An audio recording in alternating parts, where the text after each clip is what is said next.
말씀은 요한복음 4장 23절 한 절을 말씀만 보십니다. 요한복음 4장 23절 아버지께 참되게 예배하는 자들은 영과 진리로 예배할 때가 오나니 곧 이때라. 아버지께서는 자기에게 이렇게 예배하는 자들을 찾으시느니라. 아멘. 오늘 말씀 중에 이제 그 핵심적인 말씀, 오늘 말씀 설교와 그 말씀과 관계, 직접적인 관계를 맺는 말씀은 맨 뒤에 이때라 아버지께서는 자기에게 이렇게 예배하는 자들을 찾으시느니라. 여기 이 말씀에 초점을 맞춰놓고 이 말씀을 이제 중심으로 해서 예배에 대한 몇 가지 이야기를 드리면서 은혜를 받도록 합니다. 먼저 이제 예배자들을 찾으시는 그 주님의 마음을 이야기하기 이런 얘기부터 시작을 합니다. 우리 성경에 보면 하나님은 나의 목자다 그렇게 돼 있어요. 시편 23편 1절에 보니까 여호와는 나의 목자시니 그렇게 돼 있고요. 또 제가 절수까지 정확히 기억을 못합니다만 요한복음에 보면 나는 선한 목자다 그렇게 예수님께서 직접 말씀을 하셨습니다. 예, 그렇습니다. 시편 23편과 요한복음에 있는 말씀과 같이 하나님 또 우리가 사랑하고 믿는 예수님은 우리 목자가 되십니다. 근데 그냥 목자가 아니라 예수님은 선한 목자라 그러면서 선한 목자는 어떠한 목자냐? 양들을 위해서 이리 때와 목숨 걸고 싸우고 설사 양들의 죽는 한이더라도 양을 지키는 게 선한 목자다 그렇게 말씀을 하셨습니다. 그렇습니다. 선한 목자이신 예수님은 주의 양인 오늘 여기 나와 예배드리는 저와 우리 장로님과 권사님들, 집사님과 성도님, 또 대명교회 소속된 이 땅에는 모든 그리스도인들을 지키시고 보호하시고 그리고 생명의 물가 푸른 초장, 옛날 시편 23편에 보면 생명의 물가 푸른 초장인데 지금은 쉴만한 물가 푸른 초장으로 되어 있죠. 개정 성경엔 번역을 다르게 되어 있습니다. 그런 좋은 안전한 풍요가 있는 그런 목장으로 우리를 인도하시는 선한 목자입니다. 그런데 선한 목자이신 예수님께서 하시는 일이 있습니다. 누가복음에 보면 길 잃은 한 마리 양의 비유가 나옵니다.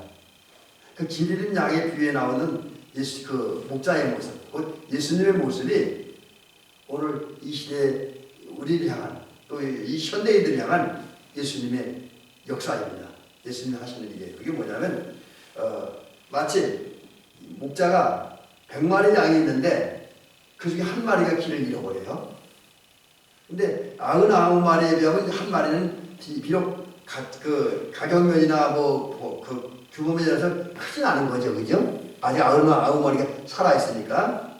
그런데 이 100마리의 양을 돌보는 목자는 양을 사랑하기 때문에 양을 귀히 여기기 때문에 그 99마리 양도 귀하지만 또 이거 자체를 못하면 그 전에 우리 어떤 분은 이걸 거꾸로 해석을 해가지고 예수님이 한 마리는 한 마리보다는 90마리를 그러니까 제가 지금 말이 헷갈리는데 한 마리를 귀하게 여기다 보니까 99마리 소홀히 여길 수 있다 뭐 이런 엉뚱한 소리 하는 사람도 있더라고요. 근데 그런 건 아니고 예수님이 한 마리 양에 집중한 건 사실이에요. 길이를 한 마리 양에 그죠? 누가복음에 보면 그렇지만 그렇다고 해서 99마리 양을 버린 게 아닙니다. 오히려 99마리 양은 당신 품에 안전이 있으니까 그 양들이 어떤 일이 때나 어떤 위험에 노출되지 않도록 안전한 시설에 보호를 하시죠. 쉽게 얘기하면 목장 그 안에 이렇게 데려다 놓고 거기 안전하게 생활하게 한 다음에 당신은 한 마리 잃은 양을 찾으러 가는 거예요. 그 한 마리 잃은 양을 찾기 위해서 목자는 고생을 많이 하죠. 산을 넘고 물을 건너고 또 여러 가지 행동들 하다 보니까 힘이 들어요. 여러분 산길 다니는 게 얼마나 힘이 듭니까? 그렇죠?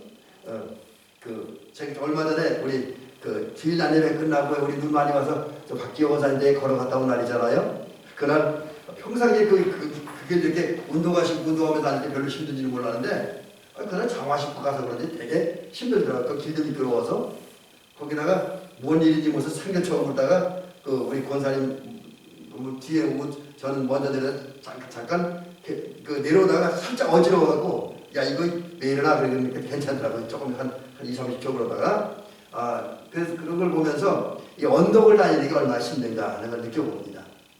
근데 이 목자는 이제 그 양을 찾아다니느라고 언덕을 다니는 게 얼마나 힘들었겠어요? 거기다가 이제 뭐 정상적인 길로 다니는 게 아니라 뭐 여기저기 헤치면서 다니다 보니까 숲속에서 헤치다 보니까 숲에 있는 가시에 찔려서 살이 찢기기도 하고 뭐 피가 나기도 하고 또 어떤 데는 나무가 탁 깨서 아프기도 하고 이런 고생을 하면서 양들을 찾아다닙니다. 그리고 그러다가 양을 찾으면 너무 좋아서 당신 신동은 잊어버려 그 양을 어깨에 메고 집으로 돌아옵니다. 근데 거기서 끝나는 것이 아니라 이웃들을 불러다 놓고 내가 이런 양을 찾았다 라고 말하면서 잔치를 한다는 거죠. 이게 목자이신 예수님의 역할이라는 거죠. 근데 그렇게 목자이신 예수님께서 이 시대에 길 잃은 양을 찾는데 그럼 예수님께서 찾는 길 잃은 양이 어떤 사람이 포함되느냐? 그 길 잃은 양 같은 사람이 누구냐면 바로 예배드리지 않는 자를 찾으신다는 거죠. 여러분 이 시대에 예배드릴 때에 예배드리지 않는 것은 길 잃은 양과 똑같습니다. 예수님은 그런 양을 찾으세요. 그래서 오늘 성경에 보니까 뭐라고 되어 있습니까? 본문에 하나님께 이렇게 아버지께 참되게 예배하는 자는 영과 진리로 예배할 때 온다. 영과 진리, 참된 예배는 영과 진리로 예배를 드리는 것인데 그때가 온다는 거예요. 예수님께서 이런 말씀을 하시는 것은 예수님께서 사마리아 여자와 만날 때는 아직까지 사마리아 여자 그런 예배를 모릅니다. 이스라엘 사람도 그런 예배 몰라요. 그냥 성전에 가서 유다 사람은 성전에 가서 번제를 드리고 희생제를 드리고 동물을 제물로 드려서 드린 예배 그 제사를 알지만 영과 진리로 예배드린다는 걸 몰라요. 또 북쪽 이스라엘 같은 경우는 그리심산에 가서 자기들이 만든 종교를 가지고 예배를 드렸기 때문에 영과 진리로 예배한다는 사실을 모릅니다. 그래서 이제 장차 성령이 오시고 교회가 세워지면 하나님의 참된 사람들이 영과 진리로 예배할 때 온다는 거죠. 또 그러한 때에 하나님은 간절한 마음으로 예배드린 자를 찾는다 했습니다. 여기 찾는다는 말이 중요한데 찾는다는 말이 어떤 의미가 있냐면 예수님이 예배드린 자를 찾는다는 이 의미의 중요성을 말씀드리기 때문에 찾는다는 단어의 뜻을 설명해 드립니다. 이 원어를 보니까 그 헬라어로 제테이테라고 하는 말인데 이 말은 원래 단어는 이 변형된 거 제테오고요. 이 말은 열망한다, 요구한다, 바란다 뭐 그런 의미를 가지고 있습니다. 그래서 이런 의미에 의하면 이제 하나님께서 교회를 세우시고 성령을 보내시고 은혜를 베푸신 다음에는 우리 하나님이 원하는 사람 하나님은 사람들이 간절히 또 오늘 성경 표현으로 영과 진리로 예배하는 그런 사람을 찾으신다는 거예요. 또 찾을 뿐만 아니라 또 믿음의 사람들이 그렇게 예배를 드리기를 원한다는 거예요. 그런데 사람들이 그런 예배를 안 드리잖아요. 그래서 그런 예배들을 찾는다라고 하는 겁니다. 그러면 자 이제 제가 조금 전에 약간 언급을 해드리긴 했습니다만 왜 하나님께서 이제 그렇게 영과 진리로 예배하는 자를 찾으시느냐 이유가 있습니다. 여러 가지가 있을 수 있지만 저는 오늘 한 가지만 말씀을 드리면서 이제 예배가 뭔가를 말씀을 드려보려고 합니다. 예수님께서 그런 말씀하셨잖아요. 말세가 되면 믿는 자를 찾아오겠느냐 그렇게 말씀하셨습니다. 이 말세, 그러니까 이 말세는 이제 흔히 말하는 세상 끝나는 거지만 좀 더 깊은 의미를 따지면 사실 말세라는 말보다 우리 기독교적인 용어로 보면 종말이 맞습니다. 종말. 왜냐하면 말세하고 종말은 세상 끝이라는 면은 같은 뜻을 가지고 있어요. 근데 종말하고 말세하고 좀 다른 게 뭐냐면 말세는 게 세상이 망하는 거예요. 근데 뭐 그런 비극이 안 발생해야 되겠지만 여러 가지 현상들을 볼 때 지금 많은 분들이 지구의 문제도 심각하게 얘기를 하잖아요. 우리 뭐 환경운동하는 분들 얘기 들어보면 아니 난리더라고요. 얼마 전에 우리 아는 목사님, 우리 지방에다 지금 이제 조만간 다른 데를 가시려고 준비하는 목사님인데 그분이 이제 저처럼 목회를 안 하고 이제 앞으로는 환경운동만 적극적으로 하겠대요. 그래서 이제 그런 쪽에 이제 가서 화성을 받았는데 근데 그분이 하는 얘기가 지금 평창 지역의 현재 기온이 옛날에 뭐 11월 달 아니면 초가을들 그러니까 초겨울이 되기 전에 기온이래요. 평창 지역이. 이게 그만큼 온도가 높아졌다는 거죠. 정상이 아니라는 겁니다. 그 대표적인 예가 뭡니까? 제가 여기 평창 올 때까지만 해도 제가 2007년도 왔으니까 그때 아마 그때까지만 해도 동네에 사과나무 하는 분이 없었죠. 그죠? 아마 그 서울대 그 주현정 씨 댁도 아마 그 뒤로 사과 농사 시작했을 거예요. 그러니까 과거에는 사과가 제 대구에서 됐었는데 이 대구에는 사과하기 어렵대요. 그래서 충청도로 올라왔다가 그다음 충청도도 또 안 되니까 강원도로 올라오고 앞으로 강원도가 더워지면 어디 갈까요? 이제 북한으로 가야 되겠죠? 이게 뭐냐면 기후의 변화, 이 환경 파괴에 인한 기후의 변화 때문에 이런 현상이 생긴다라고 하는 겁니다. 그래서 뭐 그 외에 여러 가지 문제들 때문에 어떤 분은 지구의 종말을 지구의 끝을 얘기하는 분도 있기는 합니다. 근데 모르겠어요. 그건 제가 그 부분에 전문가가 아니라서 지구의 끝이 온다 안 온다는 말은 자신 있게 할 수는 없습니다. 근데 어쩌면 지구를 망할지 몰라요. 왜? 인간 파괴 때문에, 인간이 파괴시키기 때문에. 근데 그런 마세가 아니고요. 성경에서 말하는 마세는 주님에 의해서 이 죄악된 세상이 끝나고 하나님의 역사에 의해서 새로운 세계가 시작되는 것을 종말이라고 합니다. 그래서 종말하고 마세는 그런 의미에서 차이가 있어요. 근데 이런 종말의 때가 되면 믿는 자가 줄어들지요. 그래서 그 현상들이 지금 세계 도처에서 일어나고 있습니다. 지난 우리 기름 붓는 날 그 기름 가던 백덕산 주유소 사장님이 그 얘기하더라고요. 요새는 목사님이 힘들거려요 그러더라고요. 왜요? 그랬더니 요즘은 사람이 잘 안 믿잖아요 그러더라고요.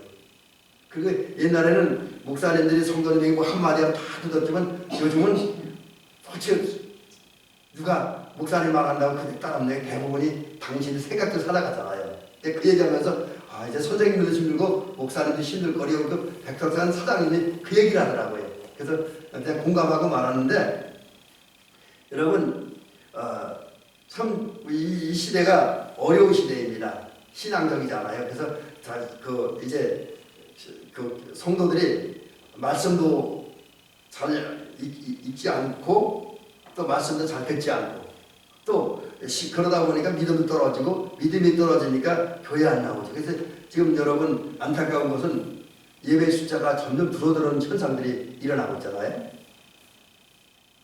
어떤 자료가 보니까 10몇 년 사이에 미국에도 약 4천만 명의 교인들이 떠났대요. 예수 믿는 사람들. 미국에서.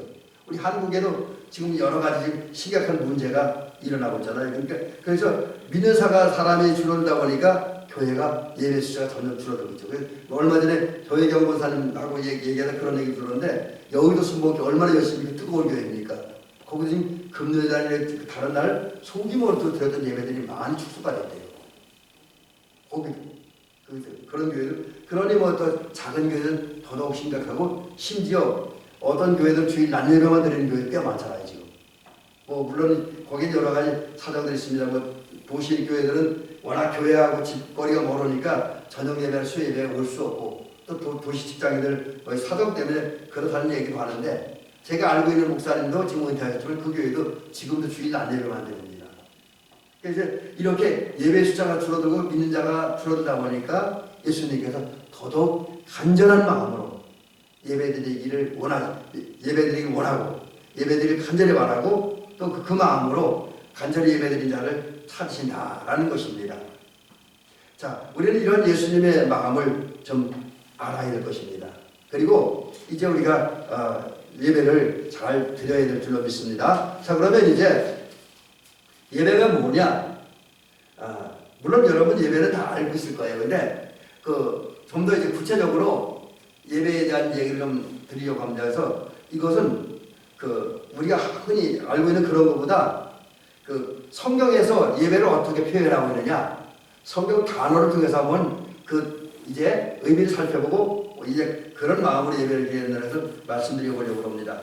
이제 구약 성경에서는 예배를 뜻하는 단어가 하나 있는데 이게 이제 저는 히브리어를 공부하지 않아서 히브리어 잘 못 쓰는데 아바드라고 하는 말이라고 해요. 근데 그 말이 무슨 뜻이냐면 섬긴다, 봉사한다 그런 뜻이라고 해요. 그래서 이 아바드라고 하는 말에 의하면 예배는 하나님께 봉사하는 거예요. 그래서 이 교육학자들은 기독교 교육학에서는 그런 얘기를 합니다. 기독교 교육학에서는 하나님을 위한 성도의 최고의 봉사는 예배다. 하나님을 위한 최고의 봉사는 예배다. 여러분, 저와 여러분들이 이 교회에 나와서 또 집에서 우리 삶이 진정한 예배가 된다면 하나님을 우리 최고 귀한 봉사를 하는 거예요. 그래서 이제 아바드라고 하는 말에는 하나님께 봉사하는 것, 하나님을 섬기는 것. 그러니까 이제 이 예배 말에 제도적인 예배뿐만 아니라 우리가 일상생활 속에서 정말 내가 하나님을 잘 섬기고 하나님을 봉사하는 삶을 살면 그 자체가 예배라는 얘기가 됩니다. 그래서 예배는 저는 그 두 가지 정리해요. 교회 안에서 예배가 있고 교회 밖에서 예배다. 근데 진짜 예배 잘 드리는 건 이게 사실 말처럼 쉬운 건 아니에요. 저도 뭐 잘 이런 것을 얘기하면서 생각하면서 살펴보면 저도 문제가 많은데 정말 그 예배를 잘 드리는 교회에서 1시간 드리는 예배 잘 드리는 것도 중요하지만 우리 생활 속에서 내 자신을 내 일을 하나님께 섬기고 하나님께 봉사한다 라는 마음을 가지고 하면 이제 진정한 예배자다라는 것이죠. 그 다음에 이제 예배란 또 다른 말은 뭐냐면 시스타우어흐라고 하는 말인데 그 시우리에서 단어 발음도 힘드네요. 근데 이 말은 이제 불복한다, 엎드린다, 부복한다 그런 의미가 있습니다. 여러분 그 한국 역사를 담은 그 영화나 드라마를 보면 신하들이 왕 앞에 나면 이렇게 무릎을 꿇고 엎드리잖아요, 그죠? 또 백성들은 관리들 앞에 무릎을 꿇고 엎드립니다. 바로 그런 마음을 갖는 것, 그런 자세를 갖는 게 예배를 드리는 것이다. 그래서 하나님께 존경하는 마음, 하나님을 존경하는 마음으로, 하나님을 경외하는 마음으로 나를 낮추어서 하나님께 엎드리는 거예요. 그러니까 이건 단순히 육신만 엎드리는 게 아니라 마음으로 하나님 앞에 부고 마음으로 엎드리는 거. 내 마음에 하나님을 낮추는 거. 이게 예배라는 거지요. 이건 어쩌면 겸손하고도 연결이 되겠죠. 그래서 우리가 순간순간을 겸손하게 살아가고 또 하나님 앞에 굴복하고 엎드리는 마음을 살아간다면 교회 안에서뿐만 아니라 교회 밖에서 예배를 잘 드리는 것이다. 그렇게 이야기할 수가 있습니다. 그 다음에 이제 신약 성경에 오면 예배라는 말이 두 가지 단어를 등장합니다. 여기는 프로시코네오라고 하는 말이 있는데 이 말은 경의를 표하다. 경의를 표한다는 말은 다른 말로 하면 하나님을 존경하는 마음을 말로 표현해야 돼요. 그것도 이제 그런 뜻이 담겨져 있고요. 또 이게 엎드린다는 뜻도 있고요. 입 맞춘다 그런 뜻도 있어요. 입 맞춘다는 그만큼 가까이 다가간다는 그런 의미입니다. 여기 우리가 자꾸 입 맞춤하면 우리 시기에는 사실 좀 그렇죠, 그죠? 우리나라에서 그 친구 만나서 이렇게 뽀뽀하고 그러면 이상하다 그러잖아요, 그죠? 외국에는 그게 자연스러운 현상이지만 우리나라에는 문제가 되겠죠. 그래서 여기서 입 맞춘다는 그만큼 하나님의 깊은 관계를 맺는다. 그런 의미로 이해하시면 될 것 같습니다. 그리고 여기 또 이 말은 부복한다, 엎드린다는 말도 있긴 하네요. 그 다음에 이제 또 하나는 신약 성경에 라테리아라고 하는 말이 있는데 이 말은 이제 하나님을 섬기는 것. 이런 의미를 가지고 있습니다. 그래서 이런 말을 정리해보면 예배라는 게 뭔가를 우리가 쉽게 알 수가 있습니다. 그래서 예배는 사실 이런 단어들에 하면 받는 것보다는 사실 드리는 거예요. 봉사하는 거. 그게 예배입니다. 그러니까 제가 여러 가지 말을 드렸는데 딱 정리하면 하나님을 존경하고 하나님을 사랑하는 마음으로 하나님께 감사하는 마음으로 우리 마음의 무릎을 꿇고 하나님 앞에 엎드리는 것, 하나님께 굴복드리는 것, 그리고 나의 모든 것 하나님께 대해서 하나님 섬겨 봉사하는 게 진정한 예배다. 근데 그 예배는 조금 전에 말씀드린 것처럼 교회 안에서 드리는 예배가 있고 교회 밖에서 드리는 예배도 있다. 그러니까 교회 밖에서는 정말 겸손한 마음으로 하나님의 뜻을 순종하며 살아가는 그 자체가 진정한 예배다. 이렇게 이야기할 수가 있습니다. 자, 근데 이제 이러한 예배를 드리기 위해서 우린 예배 시간은 예배를 드릴 때 어떤 일들을 해야 되는가 하는 것을 이제 마지막으로 한 4가지 정도를 소개해드리면서 오늘 말씀을 마치려고 합니다. 여러분, 예배를 잘 드리려면 우선 하나님을 찬양해야 됩니다. 찬양이 예배예요. 이 예배라는 말 속에는 제가 지금 그 얘기는 지금 원어에 설명드리지 않았습니다만 찬양이라는 의미는 굉장히 깊이 담겨 있다고 합니다. 예배학자들에 의하면 또 그 원어를 연구하는 분들에 의하면 이 예배라고 하는 의미 속에는 찬양이라는 의미가 굉장히 강하다는 거지요. 그래서 찬양이 없는 예배는 예배가 아니라는 거예요. 찬양이 없는 것. 그래서 저는 할 수 있으면 찬양을 많이 부르려고 합니다. 근데 찬양하는 게 재미난 얘기가 있는데 옛날에 그 온양사 목회할 때 청소년 교회 청소년들 공개 수련을 했거든요. 그때 이제 제가 강사를 한 게 아니라 제 친구 목사님, 우리 교회도 한 번 왔다가 이제 지금 용인 있는 친구 목사님을 불렀어요. 근데 그 친구 목사님이 이제 목소리 걸걸해도 악기를 잘 달아요. 피아노 잘 치고 기타를 잘 칩니다. 그래서 이제 우리가 교회에서 제가 찬양집을 한 20곡 정도 만들어놨는데 마지막 날 마지막 시간에 찬양만 불렀어요. 그때 한참 얼마나 많이 이제 그때는 우리 사모님 반주하게 그 친구 목사님이 반주를 했는데 찬양을 하다 보니 거의 한 3, 40분 했나 봐요. 그러니까 이 친구가 나한테 소리 아프니까 에이씨 안 쳐! 그리고 피아노 안 치더라고요. 그 정도 찬양을 많이 했던 적도 있습니다. 하여튼 여러분 예배는 찬양입니다.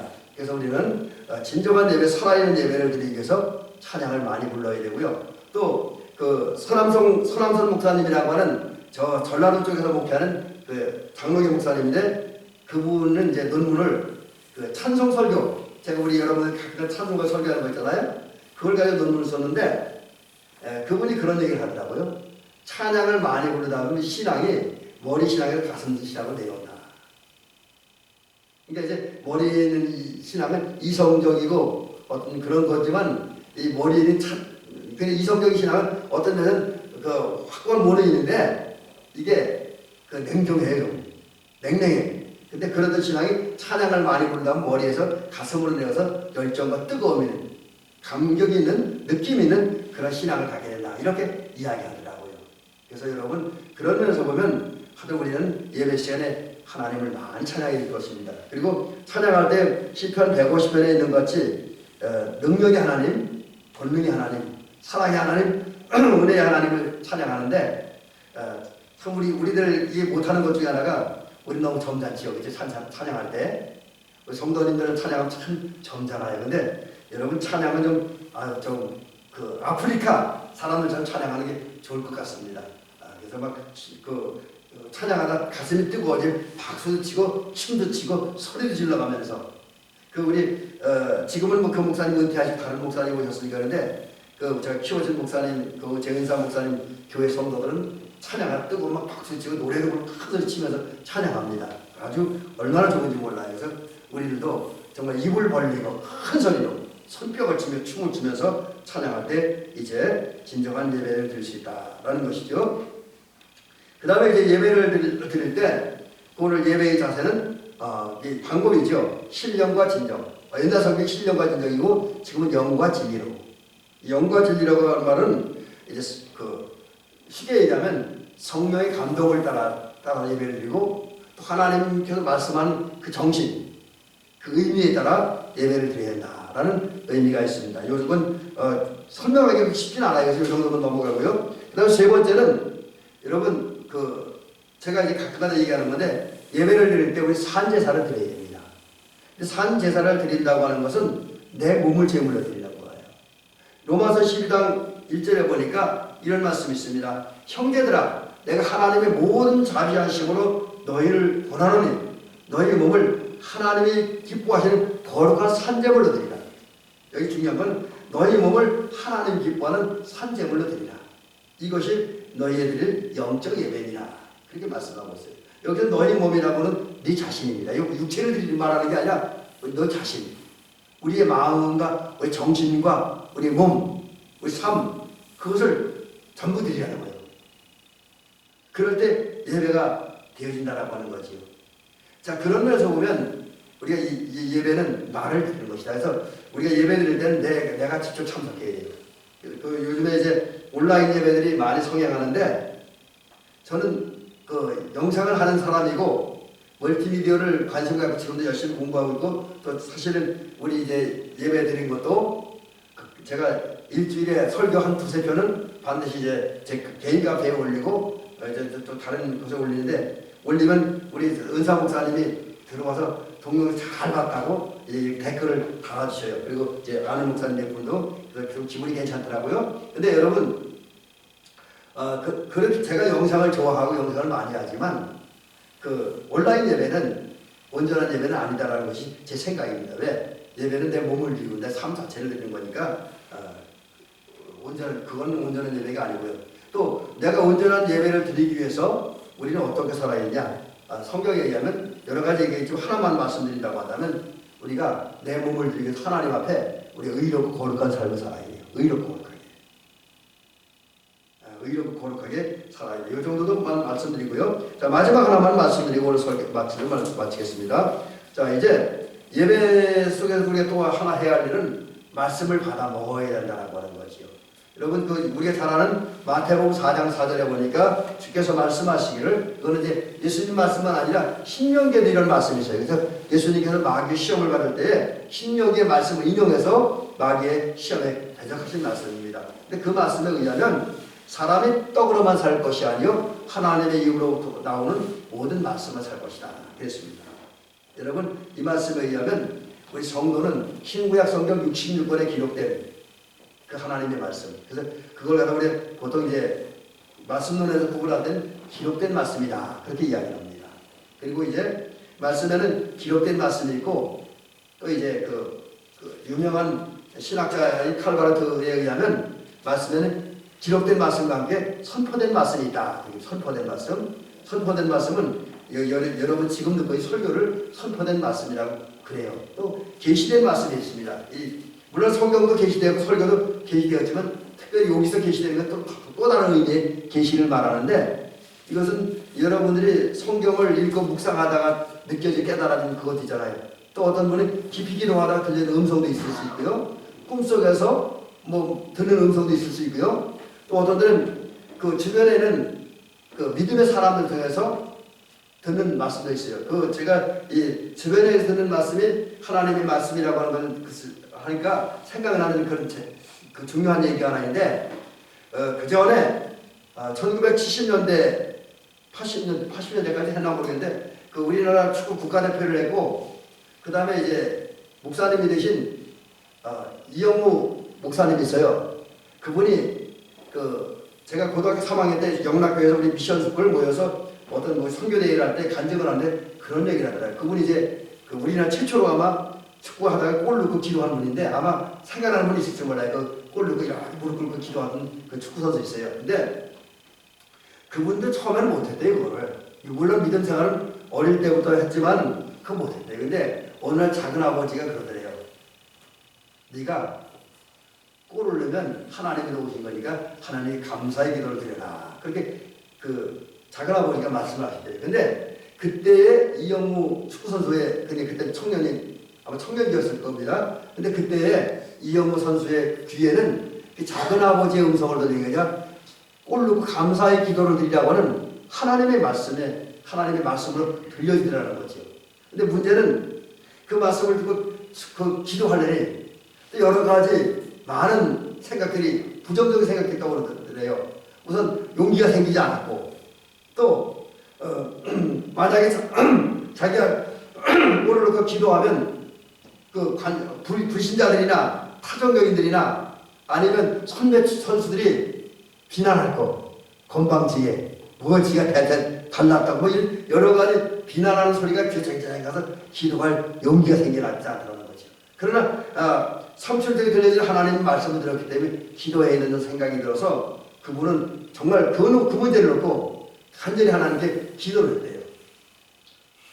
근데 그때 하나님 도우심으로 이제 저 외국에 나가서 국제대회를 하는데 거기 불교인이 하나 있어요. 태국 가서 킹스컵 축구대회 거기서 왼발로 슛해서 골을 들어갔대. 근데 그 순간 너무 하나님의 감사해서 저절로 기도가 나왔다 그래요.